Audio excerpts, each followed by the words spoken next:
Hello guys, back to my channel. কেমন আছেন সবাই? আশা করি খুবই ভালো আছেন। আজ আমি নিয়ে আসলাম এঁচোড় চিংড়ির রেসিপি। এঁচোড় চিংড়ি খেতে কিন্তু ভীষণ ভালো লাগে।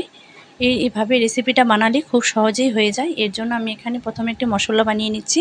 এখানে দিয়ে দিচ্ছি 2টি শুকনো লঙ্কা, গোটা জিরে, গোটা ধনে, আর দিয়ে দিচ্ছি 10-12টার মতো গোলমরিচ।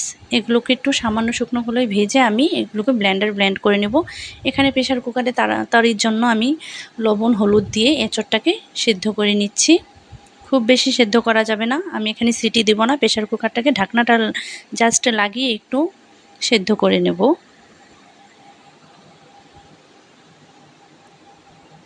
এঁচোড়টাকে সেদ্ধ করতে দিয়ে এখানে আমি প্যানের মধ্যে দিয়ে দিচ্ছি সরিষার তেল। এর মধ্যে হলুদ লবণ মাখানো চিংড়ি মাছগুলোকে ভেজে নেব।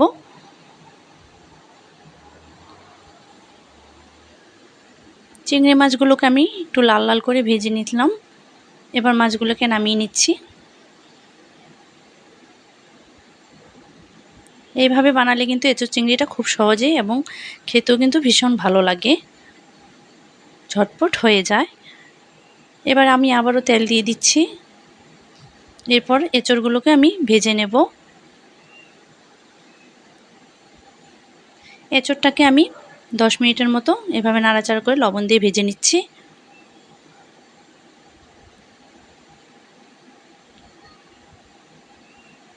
এঁচোড়টা আমার ভাজা ভাজা হয়ে গেছে, এবার এটাকে নামিয়ে নেব।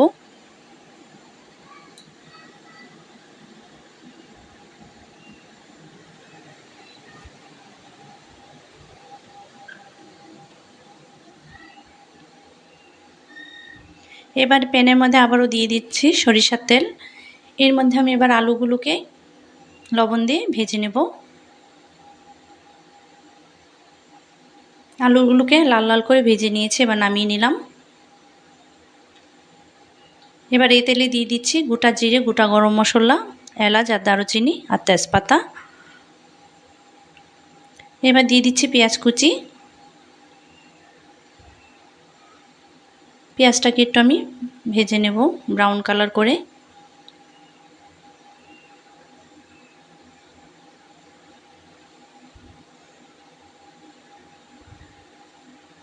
পেঁয়াজটা আমার ভাজা ভাজা হয়ে গেছে।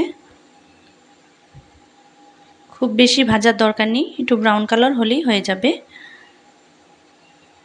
এর মধ্যে দিয়ে দিচ্ছি আদা বাটা 1.5 চামচের মতো, দিয়ে দিচ্ছি রসুন বাটা 1 চামচ,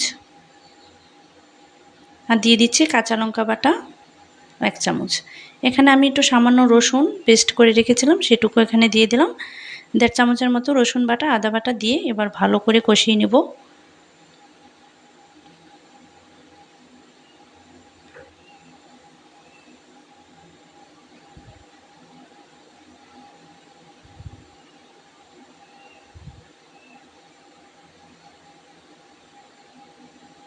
মশলাটাকে ভালো করে কষিয়ে নিলাম। দিয়ে দিচ্ছি হলুদের গুঁড়ো 1.5 চামচের মতো, লঙ্কা গুঁড়ো দিয়ে দিচ্ছি, ঝালটা যার যার পছন্দ মতো দিয়ে নেবেন। এখানে আমি 1 চামচের মতো লঙ্কা গুঁড়ো দিয়েছি। 1.5 চামচ দিয়ে দিলাম ধনিয়া গুঁড়ো, আর দিয়ে দিচ্ছি জিরার গুঁড়ো। এখানে আমি কাশ্মীরি লঙ্কা গুঁড়োটাও দিয়ে দিলাম। জিরার গুঁড়ো দিয়েছি 1 চামচের মতো। এবার সামান্য পরিমাণ জল দিয়ে ভালো করে মশলাটাকে কষিয়ে নেব আবারও।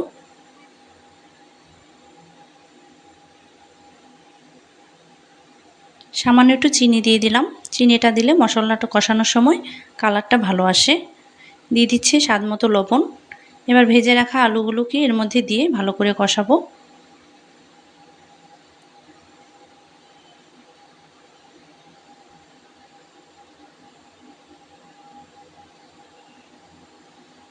কষাতে কষাতে যখন তেলটা উপরে ভেসে আসবে, তখন আমি এর মধ্যে অ্যাড করব জল।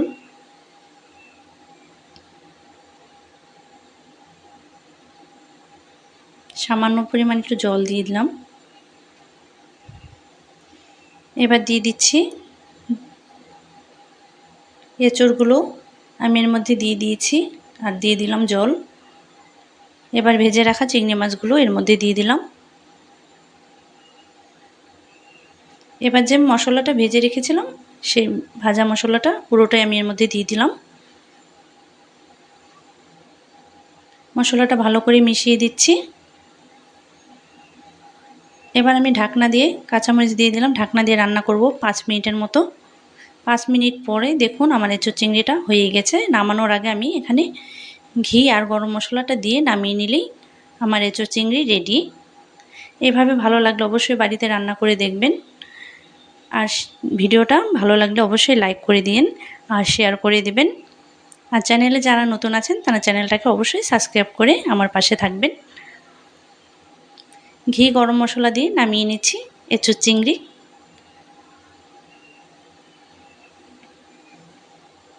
সবাই লাইক করে দিও, ভিডিওটাকে শেয়ার করেন এবং সাবস্ক্রাইব করে দিন। বাই।